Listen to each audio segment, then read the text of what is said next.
Hello.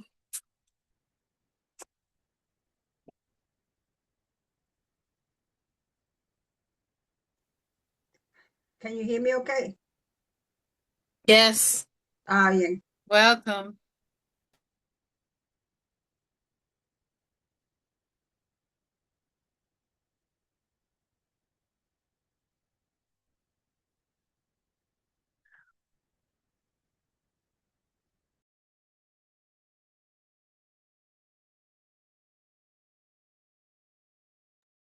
Hello, hello.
Sorry, I'm back.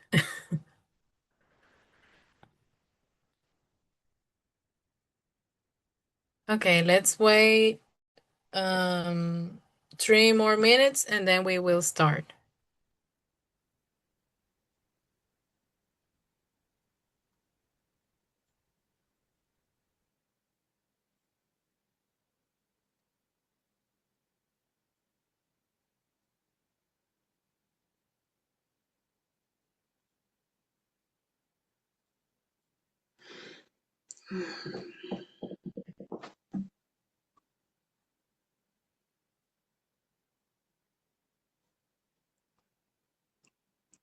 Good morning, Leslie.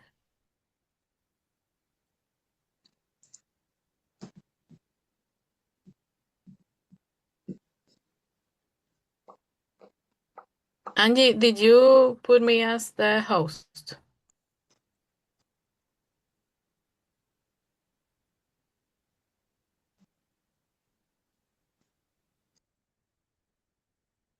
Yes. Okay.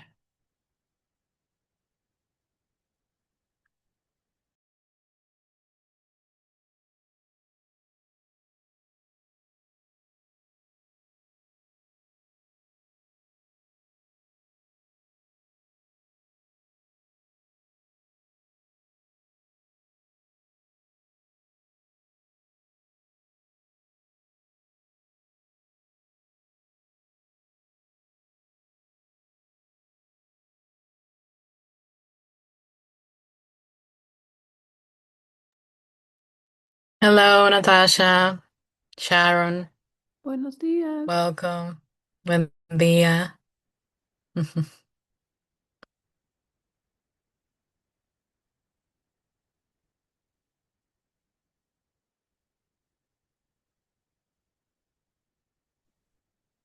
Hello.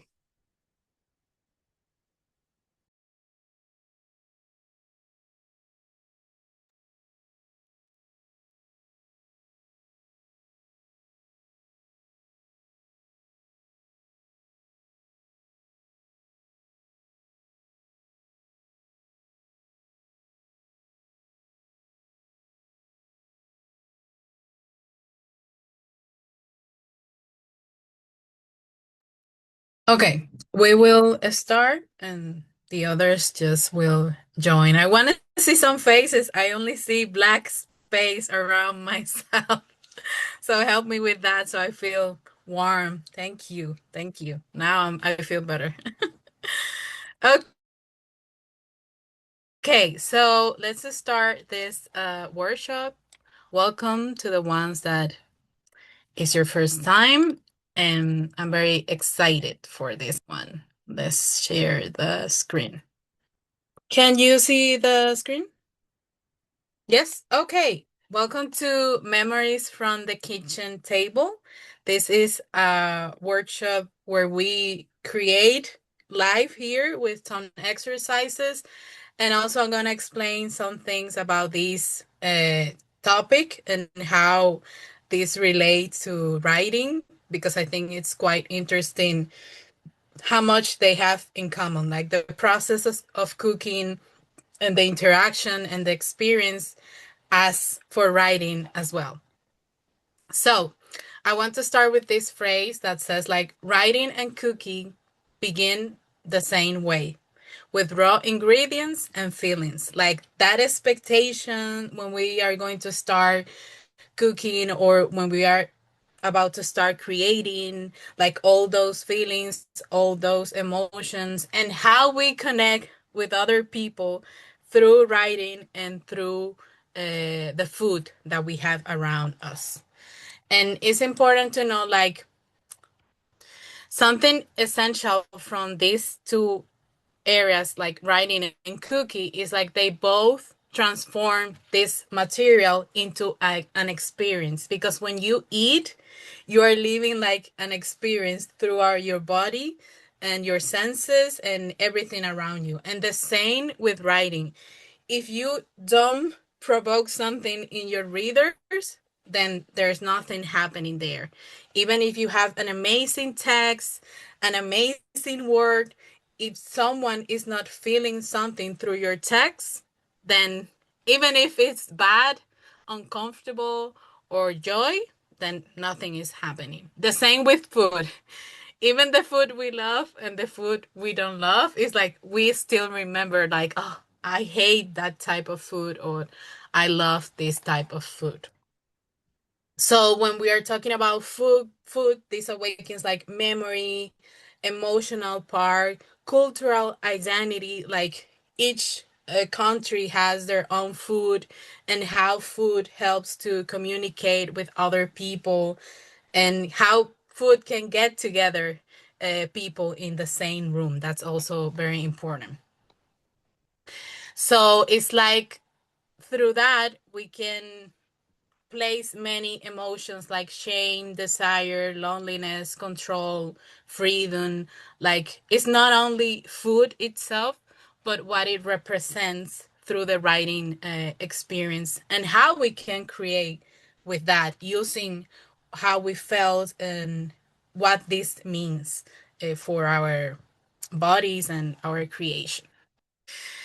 And of course, this there is a relationship like when you cook, you have many stages like anticipation, preparation, heat, waiting, serving, aftermath. And the same with writing, like this the desire that comes from you and from your character, the process itself of writing and rewriting, the tension that you are creating a scene by a scene, the climax, which is this huge explosion in the story, and the consequences around what we write. Okay? So, like, let's put it this way, like, which are like the points that we have in common, like the same, even when we are writing or when we are gastronomy or cooking, like we always in writing start with raw ideas. The same with gastronomy, we start with raw ingredients. With writing, it requires preparation and a structure, like thinking about your ideas, taking decisions, and the same with cooking. Like you need preparation, you need all the ingredients, the tools that you're going to use, a method for cooking, you need the same. Writing requires a lot of patience and timing as well as cooking. You need to let the ingredients get in place so you have the great flavors to taste around your mouth and everything. Writing improve through revision and the same with cooking. Maybe the first time, I think it needed more salt or more sugar, or next time I will cook first this and then the other. The same with writing. Writing. When you're doing the revision part, you will say like, maybe I have to move this a scene, or I will take out this character, or I will add a new character, and the same with cooking. And with writing becomes meaningful when shared. Like when you write for yourself, like that's okay. But when you have the possibility to share with other, to see how other reacts to that, it's like, okay, there's something happening here. And the same with food and with cooking. When you have the opportunity to see other people taste what you have cooked or a food you share, like it's an experience with other people. So now we will start creating through some exercises and we will use these four pillars. The first one is food as a doorway to memory, and we will clarify that. The second one will be the kitchen as a dramatic a scene, and we will use like a video. I will send a video throughout the chat. You will watch the video and we will create with that. Then we will talk about dishes that reveal identity because this is very important for our culture and how we relate with family. And also food as an emotional symbolism, like how we can use that in order to make the writing more powerful. Okay? Hi, Ali. I was gonna So, say, I don't see anything yeah, on the screen. I don't see anything on the screen. really? Yeah, no, And the others? I see it. no, for some. That's weird, Greg. And other people? Nivea, do No, you I'm see? good, but then you can see me. I can't see Greg, so maybe he Okay. needs to turn on his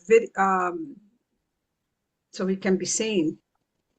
Yeah, or are you using a cell phone maybe? No, I'm using my computer.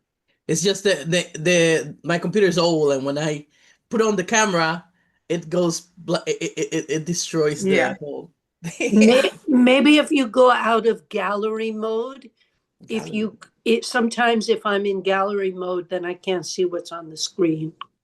Oh. Yeah, try that. And but I will try to I'm gonna explain. get out. I'll get out. I'll get out and then come back Get after out you. and get in. Yes. Probably the best. Okay. That's weird. Okay. So, again, food as a doorway to memory. Like many memories do not live like in our mind, but they live in like the body has memory. So when we are uh, trying to create, we can use some elements as food to bring those memories, like a specific dish and a specific food, like will be powerful.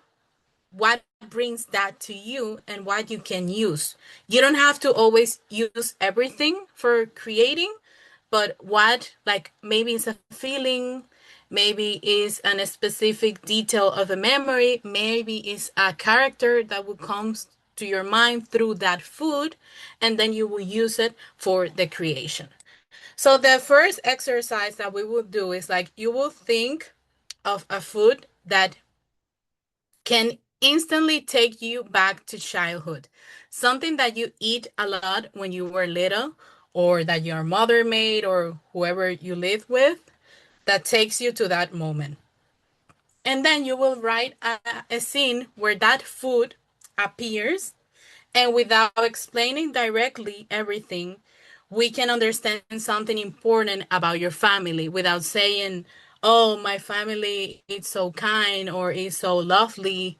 You will bring that through the interaction of the people using that memory.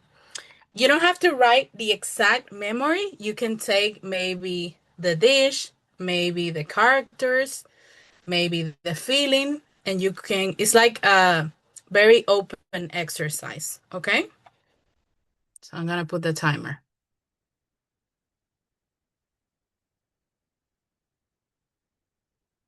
It will take 10 minutes for this one.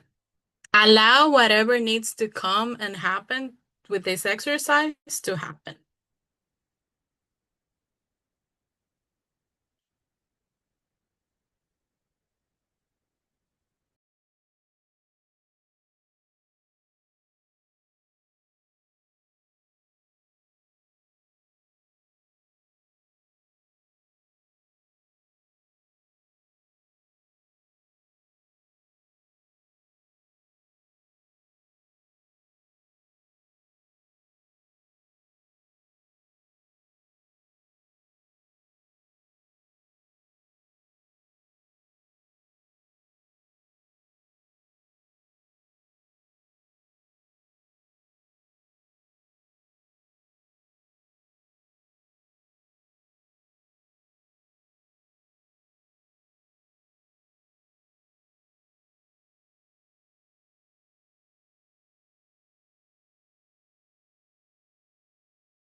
Okay, who wants to share briefly with me, not the text, which dish or food and why it take you back to your childhood, to your childhood?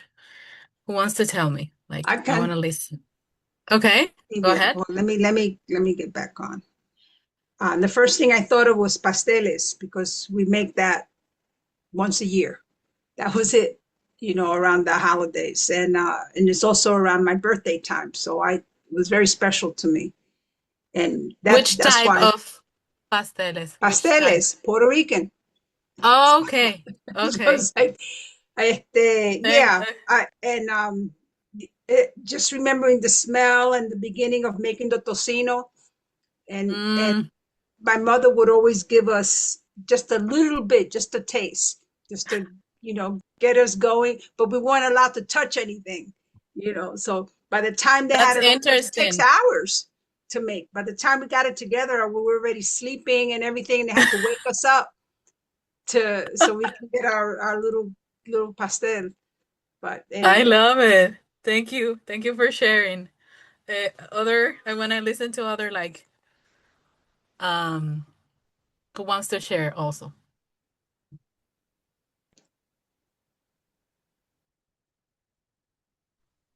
I'll share. Um, oh, go Okay, ahead. Rachel and then Leslie. Uh-huh. Okay, I'll share. I'm Dominican. My favorite was always on Sundays. My mom would make spaghetti style con plátano maduros y pan. And for some reason, because it was specific to Sundays, it was my favorite thing in the world. There you go. Yeah. And also you have a specific day. That's interesting, like a routine for Yes, it was for always each Sunday. week. Yeah. Yes. Thank And you, even though it Rachel. was like Sundays Huh? was about church, to me it was about the plátano maduros with the spaghetti. Great, great. Thank you. Leslie? Yeah, I was thinking about tortillas, but the tortillas de masa. When I was growing up in Honduras, in San Pedro, the all these ladies would come together and they would like have all like a heap Wow. of masa, and I just smelled that, and they would just make Mm. it outside. And so anytime I smell that in the street, I'm like, because it's just that's how I grew up, like around those tortillas, Yeah, your people making body them. is reacting to that. I love it. And also Yeah, bringing yes, community like, together. Mm, that's great. That's a great yeah, memory. It could be a bad memory also. thank I you. don't know if you got one of those. Who It, else? Like something that your mother or your grandma forces you to eat and you didn't want it. Like, or you eat a lot and then I cannot eat mango, for example, today. Like really, they made me eat so much mango. Like right now, I cannot stand mango. That happened to me. Um, Kim? yeah, I mean, not like a horrible experience, but I wrote about pan dulce and how that memory stays until today's day, in a sense that we're still living with pan dulce arguments, just because my grandma couldn't have any sweets because she had diabetes. I don't know how to pronounce that in English. And nowadays we still like, like we don't eat like pan dulce or sweets with my mom's side, but with my dad's side they are the whole opposite. So it's like, this and still until today. So that memory was, so my story is like, yes, to the past, but also in a scene in the present. So it was interesting. Yeah, yeah, that's something interesting. How food can get people together, but also, like put it in the other sides. Yeah, great memory. Sharon? So my food memories are very tied to my grandmother.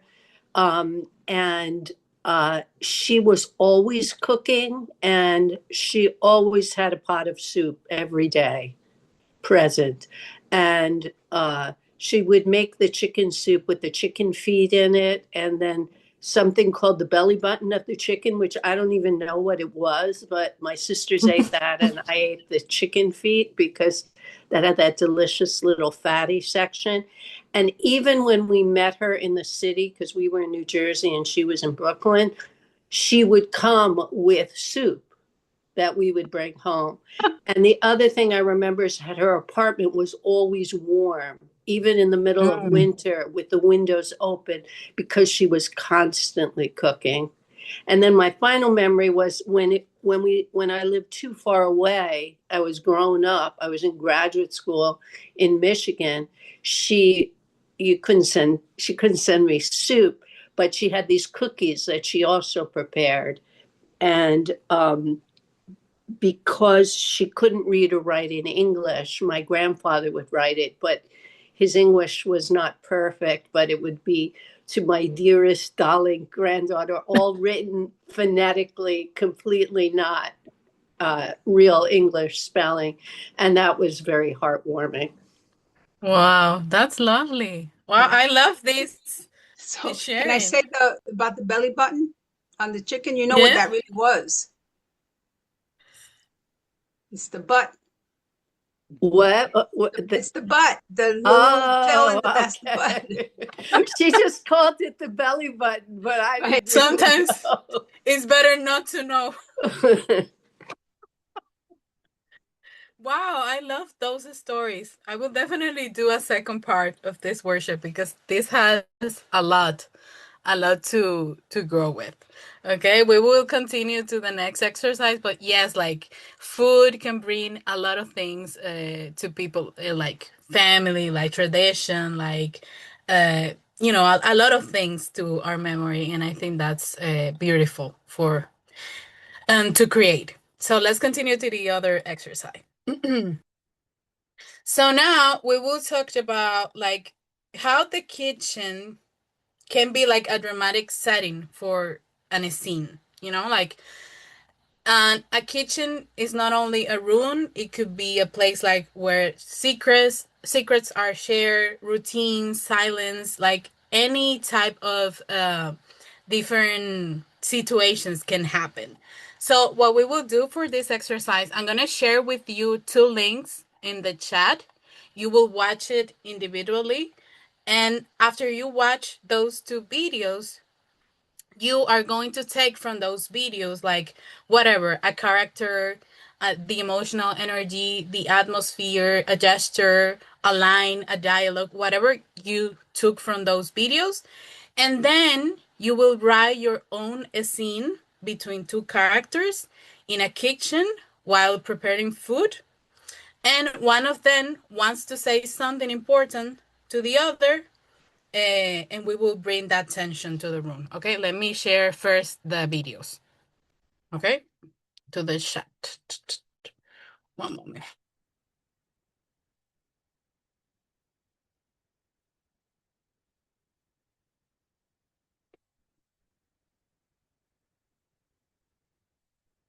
Okay, here's the first one and the other.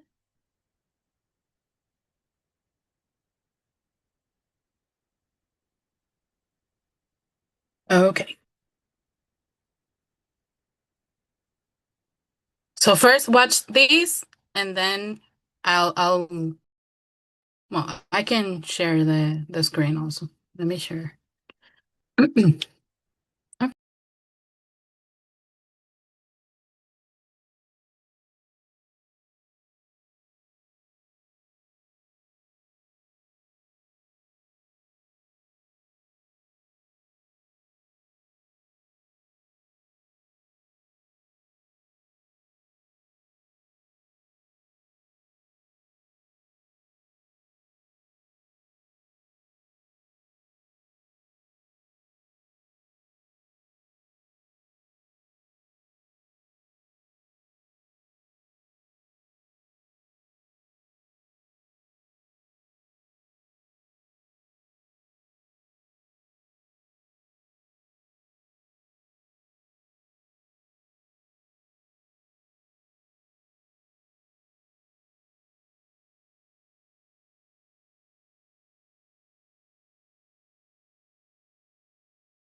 First, we will comment when you finish the video, and then we will start.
Yes, we will talk about that.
Okay. First, I would like to comment on the videos before we start writing. Like, what happened? Like, first, with the mother and the seven fishes, what you could see or feel through that a scene, for example. I found that scene hard to watch. It was so painful, stressful. Um, and Messy. I didn't even get to the second scene because the first scene was so overwhelming to me. I was like, no, it's enough for me. Um, but that kind of feeling of the family dynamic and also the stress around the meal. And Mm-hmm. uh, it made me think of meals I've prepared when I've been stressed out, actually. But hopefully Great. not as badly as that. But it also gave me the contrast of meals that were different that I experienced as a child, where it felt like everything was kind of already done and, that had a different feeling. But it was a tense scene, I thought. Mm-hmm. Mm-hmm. I think for me, it was a tense scene. It was really chaotic, and it made me so grateful that I don't live with these people, and that I live with my two cats, and that when I love to cook, and when I cook, I'll invite people over, and they go home, and then so it's just like woof, I'm so blessed that Yeah, yeah. that's really what's come up for me. Then the other thing was, I mean, the guy who kept saying, you're a pussy. Why is it that assholes who are being dicks think they can say pussy and think that's an insult? So that was the other thing I came up with. Really? Pussy's Mm, life. mm. Dick, come on. So those are Thank you. the two things for me. Leslie, like there were lots of moments that were chaotic, but there was tender too. I thought we had to. Okay, no, we will write now. Okay, and for the second scene, like everything are I got triggered by the second scene. I have an uncle like that who lived with my family for like a couple years, and that guy was, oh my god! I mean, when the guy just started throwing the fork at the other guy, I was like, feeling it all over. but can you feel like all the scene was put on a fork? Like the entire scene was on that element. That for me that was this is a masterpiece like of creation, you know? How you can put all attention in a single element. Huh? What Yeah, else brought to you? Uh-huh. it Work? was like for me it was like the dynamic. You can see it. It's like he just takes over the attention and expects everybody to follow him, and then Mm-hmm. it's like uh, you know f everything else. I'm the star of the show. Exactly. That was the energy I got from it, and it was so well done. I was like, oh my god. And can you see how each member interfere in a certain moment and it just you can see like what this person brings to the room? Could you see that when each of the people like were speaking? Like can you take that out? You you mean the dynamic? Yeah, the Yeah, dynamic was yeah. there. Like everybody, like there was the woman that was like, just forget it, and then the other guy is like, shut up, you're nothing, you're nothing. I love that part. I was like, oh my god. Yeah, yeah. Great. So we were going to start creating, but the whole episode is like that. When I ended up with a headache, really, but I was like, this is a masterpiece of episode, really. I recommend this series, like, but this episode is like masterpiece. So Mhm. now with this energy, I want you to do the second part of the exercise. So you will take whatever you want to take from those scenes and you will write one scene between two characters in a kitchen while preparing food. One of them wants to say something important but cannot bring themselves to say it. Okay? So it's open. Again, let me put the timer.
Okay, we have two more exercises and then we will start sharing one of the exercises. Okay.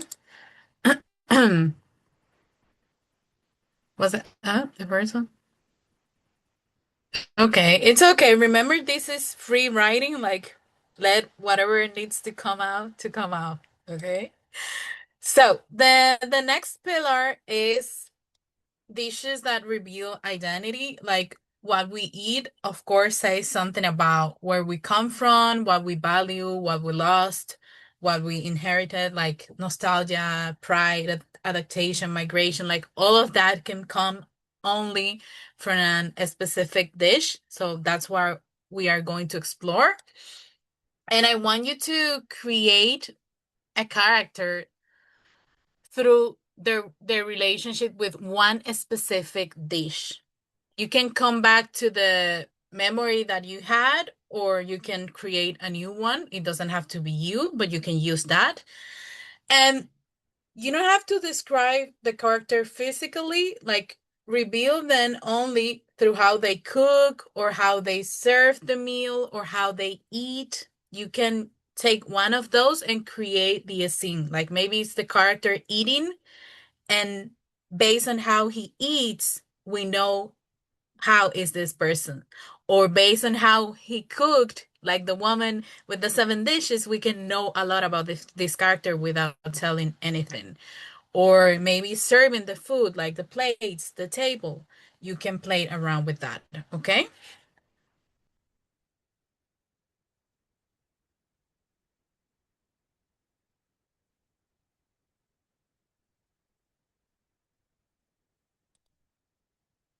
Okay.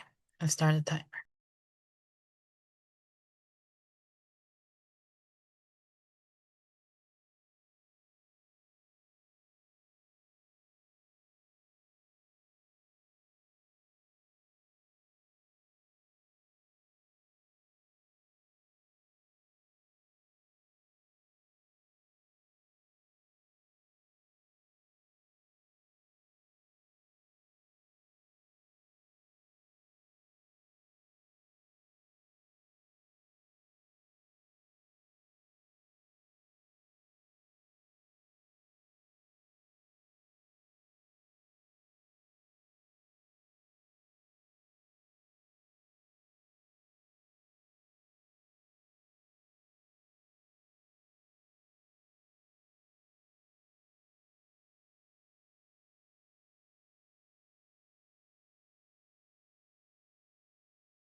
Okay, one last exercise and then we will start sharing.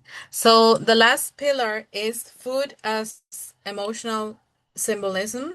Like it can represent love, control, scarcity, comfort, seduction, generosity. We can play like in it doesn't have to be like conventional, it could be unconventional. Like maybe a food or a dish that seems like pretty can bring something symbolic like that is not pretty and vice versa. Something that is like messy and not uh, good at looking can bring something beautiful to the story as a symbolism. So I want you to choose a food that carries an unexpected emotional meaning, like something that doesn't have to be so conventional. Like let it symbolize something deeper, like jealousy hidden inside a ripe mango, grief resting in a cold bowl of rice. Like you can play around with that to create like a very particular universe in the story. And then you will write a scene where the food becomes like emotionally sharp. Like the fork, like everything is about the food in the scene. Do not explain the meaning, of course, like let the elements that you put inside of the scene show us what this means without saying, okay, this mango refers to that. Okay? Again, here is no right and wrong, just let whatever needs to come out from these exercises to come out. Okay, so last exercise.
Okay. So let's see what happens. You can share whichever exercise you would like to share. Just tell us the exercise, and then I want the others also to comment, be generous about. Remember, this is to explore. It doesn't have to be perfect. We are exploring, seeing what happens. Who wants to share? Like I'll share, a but I don't want to page? go first. I don't, but I go Hang on. first. If somebody else wants to share first, I'll go second. Okay, Leslie, go I ahead. could I could share Yeah, first. just a few Okay. paragraphs so we can, some of us read and we Okay. comment. Okay. So let's listen to Leslie. This one was, yeah, pillar one. Um, I walk down the street behind my school that are small.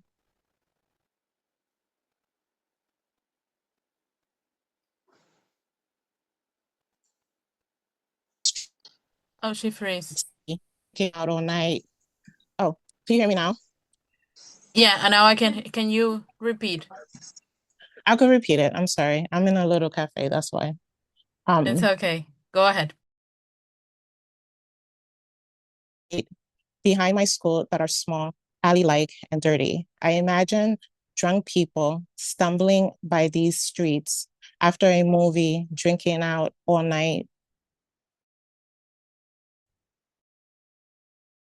Even imagine a date, a first, second, third date that is going well.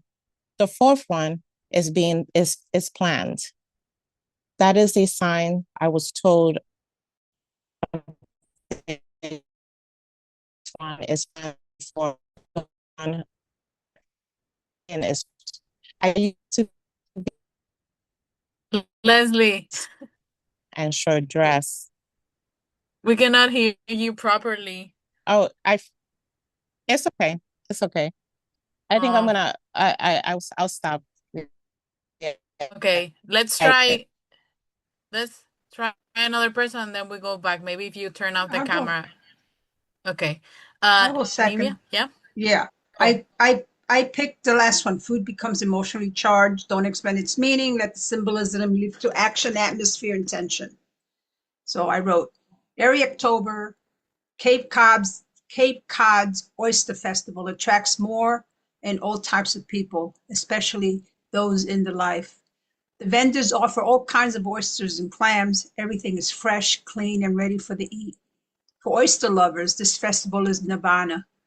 The first batch, a dozen Duxbury, go down smooth with their sweet and briny flavor. No chewing, just licking and swallowing the juice to joyful ecstasy. amazing. What can you perceive about these texts? What can you tell me? What do you mean? What can I tell you? No, the others, not you. Okay.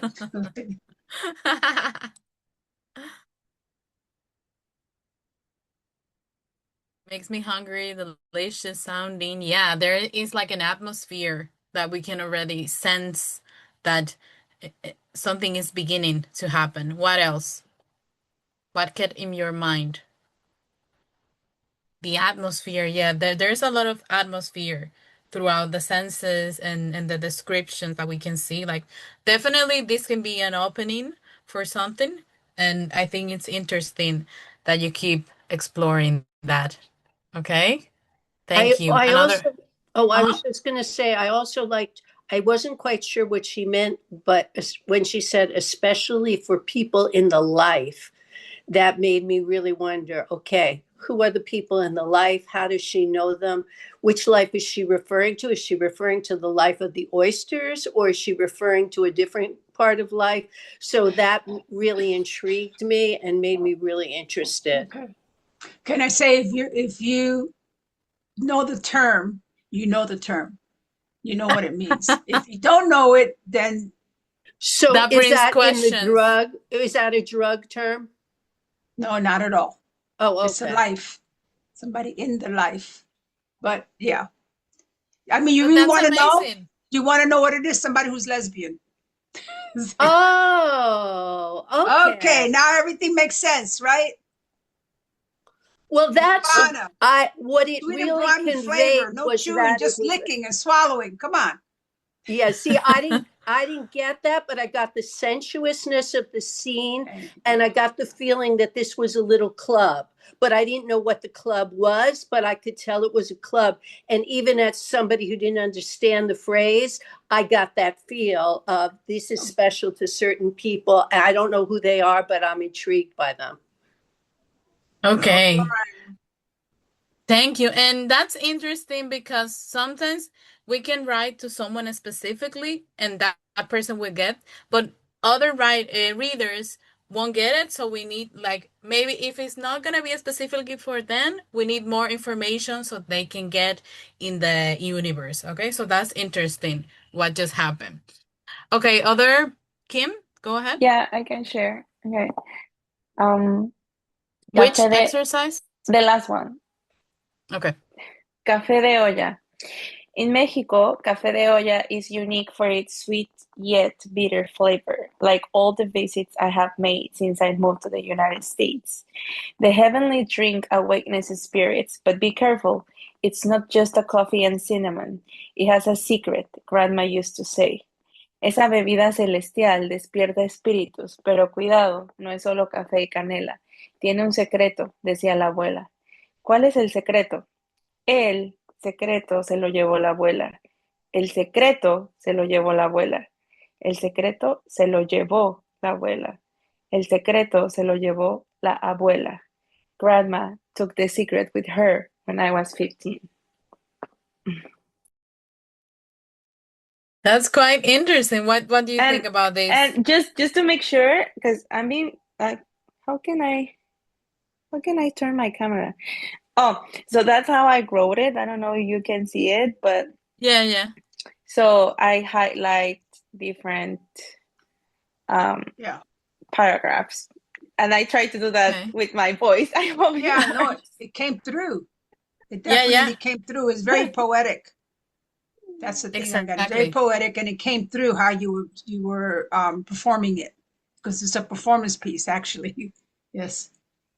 Totally. And I like you tell about the secret, but you don't name what was the secret. So the reader is interested, like, but at the same time, I don't need it. Like the secret is whatever you put in your mind. So I like that game with the reader. Like it could be whatever you can think about.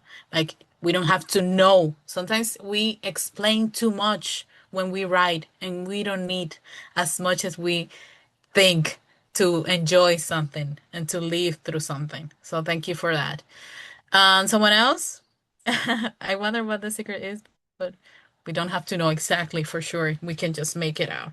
I felt that there was like a lot of grief on the passage that she was, saying the way she Mm-hmm. said, la abuela se llevó el secreto, la abuela se quedó con el secreto, like almost like a remembrance that hurts.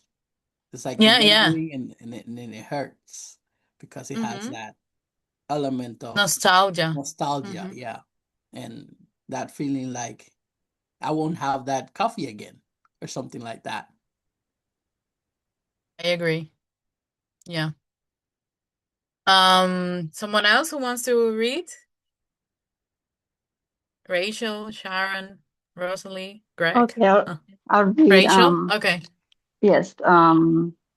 This was part 3, dishes that reveal identity. Um, Digo, my mom has always been a very prim and proper dominicana. El hecho de ser pobre no quiere decir que uno se comporte como un animal. Was always something she said. Eating anything at mommy's house always involves manteles, pañitos, tejidos, cubiertos properly placed on the table, and other requirements. Dare I serve anyone un cafecito without drying the dish or placing a saucer under the flowered teacup was enough for a lecture. Every time a visita appeared at Mommy's house, La Greca would be brewing the perfect cup of cafecito, unless, of course, the guest wanted a hot tea. A platter is always used, and everything had a spot on that bandeja. The spoon for the sugar would never be used, but to pour sugar, as each guest had their own teaspoon to stir. as if we don't already have enough bochinche. Everyone seriously gets their own spoon, but there's no arguing with mommy's modales. So much that I do exactly that very thing every single time I have visitas in my own home, away from my entire family in Puerto Rico. I So love she, it, so she Rachel. ruined me for life. Very nice. I love your use of both languages. Also with with Kim. Also, I love that, and that you didn't have to translate or explain it or whatever. It's just like if you want to know what it is and you don't know, you look it up. Mm. Mm-hmm. Literally, but That's but true. I love that, and it really Yeah. described the mother. You get a real sense of who she is. Yes. And yeah, Mm-hmm. like with her being us growing up, very poor in Dominican Republic, didn't no one has to know that you're poor because the way that you conduce, behave yourself, then no one I has was to Yeah, that know. was very powerful. So she, rich, and not poor, yes, very rich. So, Yeah, that's very powerful. So Sharon saw warm love, how there was a proper way to do things, and the security gives the narrator. Yeah, and like you were doing that too. Like that part was like, I'm doing this same thing. Like sometimes we criticize the thing and then we are doing the thing, or we yes. love the thing and we repeat. So that's something like interesting. And Mm-hmm. I also like living in Puerto Rico now. It's it's very interesting that when I people come over, like just anybody, even the people that live upstairs, I always have a little saucer, and they're like, "Ay, Dios mío, me siento como que estoy en la casa de una reina. ¿Qué es esto? Demasiado." But I'm like, I would hear my mother's voice saying, "Estás viviendo, okay, so papá?" where do you live? So we're coming over. I So, live in San Sebastian on the west side of the island. Come on over, up in the mountains. so, Okay, one last person to finish. Thank you, Rachel. That was amazing. I'll try it. Okay, Greg, go ahead. Um, I'm gonna do. I believe it was the first one. Um, Let me see. Food as a doorway. Think of food that takes you back to your childhood. The spaghetti sits on the bar stool. Chicken strips all over with white sauce. It simmers on the side while Rosa was cooking. Greg, come eat. I step down and sit on the table. Papi, ven a comer, Camila screams to the top of the stairs. Her boyfriend comes in and takes a seat. My mother passes coldly through the kitchen. The spaghetti's hot. I burn my tongue with it. I grabbed it too hot. Rahul comes down with his girlfriend. He pats me on the shoulder. What's up, motherfucker? Why you always so flinch?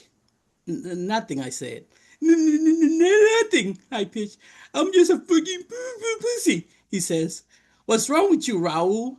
Rosa says. Oh, nothing. Look at you with your fat ass, he slaps her butt. Beautiful family, huh, Greg? Your mom's got the big butt. Why you looking at me like that, dumbass? She's my sister. I know, I said. Yeah, we beautiful people. But I'm the most beautiful, you understand, Greg? I'm El Bichang over here. You know that's how they used to call your grandpa, Bichang. Two women, no job, a fucking gangster. Come in whenever he wanted. Shut up, Raul. Please, Rosa will say. Why bring back the past? Abuela would chime in. And that was all I wrote. Okay, what do you think about this piece? A lot of interaction. I like that. We can hear each character's voice. What else can you name from this?